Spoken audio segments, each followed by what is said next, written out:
حضور غوث اعظم رضی اللہ تعالیٰ عنہ ابھی بچے ہی تھے کہ آپ کو علم کا اور مقبولان حق کی صحبت کا شوق پیدا ہوا۔ آپ نے اپنی والدہ سے عرض کیا کہ امی جان، مجھے اجازت دیجیے تاکہ میں بغداد جا کر علم دین حاصل کروں۔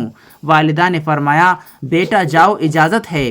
پھر 40 دینار لے کر حضور غوث اعظم رضی اللہ تعالیٰ عنہ کو دیے کہ لو یہ خرچ کے لیے ساتھ لیتے جاؤ۔ حضور غوث اعظم رضی اللہ تعالیٰ عنہ نے وہ دینار لے لیے اور ایک بٹوے میں سی کر کمر کے ساتھ باندھ دیے، بغداد جانے کے لیے تیار ہو گئے۔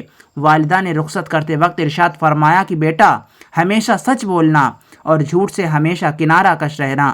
حضور غوث اعظم رضی اللہ تعالیٰ عنہ والدہ سے رخصت پا کر ایک قافلے کے ہمراہ بغداد کو چل دیے۔ قافلہ ایک جنگل میں پہنچا تو 60 گھڑ سوار ڈاکوؤں نے اس قافلے پر حملہ کر دیا، قافلے کو لوٹنا شروع کر دیا۔ ایک ڈاکو حضور غوث اعظم رضی اللہ تعالیٰ عنہ کے پاس بھی آیا، کہا او فقیر لڑکے بتا تیرے پاس بھی کچھ ہے؟ حضور غوث اعظم رضی اللہ تعالیٰ عنہ نے فرمایا ہاں میرے پاس 40 دینار ہیں۔ ڈاکو نے پوچھا کہاں ہیں؟ فرمایا یہ میرے کمر میں بندھے ہیں۔ ڈاکو نے اس بات کو مذاق سمجھا اور چلا گیا۔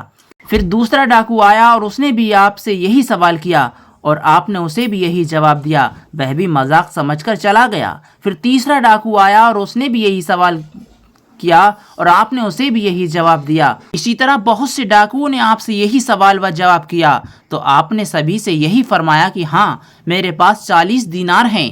ڈاکوؤں کو کچھ شک گزرا تو وہ آپ کو پکڑ کر اپنے سردار کے پاس لے گئے۔ ڈاکوؤں کے سردار نے بھی آپ سے یہی سوال کیا کہ کیوں اے فقیر لڑکے تمہارے پاس بھی کچھ ہے؟ آپ نے فرمایا کہ ہاں ہے۔ سردار نے پوچھا کہ کیا ہے؟ فرمایا 40 دینار ہیں۔ سردار نے پوچھا کہ کہاں ہیں؟ فرمایا کمر میں بندھے ہیں۔ سردار نے آگے بڑھ کر تلاشی لی تو واقعی 40 دینار نکل آئے۔ ڈاکوؤں کا سردار بڑا حیران ہوا کہ اس لڑکے نے اپنا مال بتایا جبکہ ڈاکوؤں سے مال چھپایا جاتا ہے۔ چنانچہ ڈاکوؤں کے سردار نے بڑے تعجب کے ساتھ حضور غوث اعظم رضی اللہ تعالیٰ عنہ سے پوچھا کہ لڑکے تم نے یہ مال ہم سے چھپایا کیوں نہیں؟ صاف صاف کیوں بتا دیا؟ آپ نے فرمایا میری والدہ نے مجھ سے سچ بولنے کا وعدہ کیا تھا، اس لیے میں نے سچ ہی بولا، سچ ہی بولتا رہوں گا تاکہ والدہ کے ساتھ وعدہ شکنی نہ ہو۔ سردار نے یہ بات سنی تو چیخ مار کر رونے لگے اور کہا کہ افسوس یہ لڑکا تو اپنی والدہ کے ساتھ کیے گئے وعدے کا اتنا خیال رکھے اور میں جو اپنے رب سے وعدہ کر کے آیا ہوں آج تک اسے نبھا نہ سکا۔ اے لڑکے ادھر لا ہاتھ، میں تیرے ہاتھ پر آئندہ کے لیے توبہ کرتا ہوں۔ یہ کہہ کر اس نے سچے دل سے توبہ کی اور پھر اپنے ماتحت ڈاکوؤں سے کہا کہ جاؤ بھائی میرے ساتھ اب تمہارا کوئی واسطہ نہیں۔ ان ڈاکوؤں نے جواب دیا کہ آپ ہمارے سردار ہی رہیں گے، وہ اس طرح کہ ہم سب بھی اس برے کام سے توبہ کرتے ہیں، توبہ کرنے والوں میں آپ ہی ہمارے سردار ہیں۔ چنانچہ ان سب نے بھی سچے دل سے توبہ کی اور لوٹا ہوا مال واپس کر کے آئندہ اچھی اور شرعی زندگی گزارنے لگے۔ بجہت الاسرار صفحہ 57۔ ان کی اس صداقت سے گمراہ لوگ راہ پاتے ہیں۔ یہ بھی معلوم ہوا کہ حضور غوث اعظم رضی اللہ تعالیٰ عنہ بچپن ہی سے گمراہوں کے لیے ہادی اور مرشد کامل تھے۔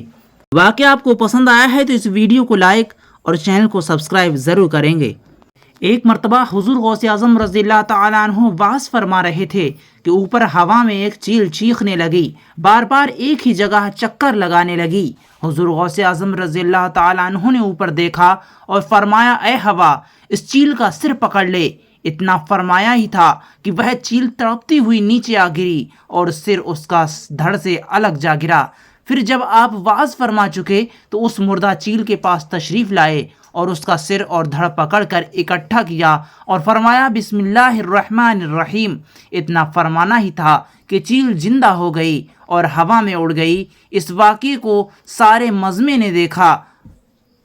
بہجت الاسرار صفحہ 65۔ حضور غوث اعظم رضی اللہ تعالیٰ عنہ کو اللہ تعالیٰ نے یہ شان بخشی تھی کہ اللہ کے اذن و عطا سے زندوں کو مردہ اور مردوں کو زندہ فرما دیا کرتے تھے۔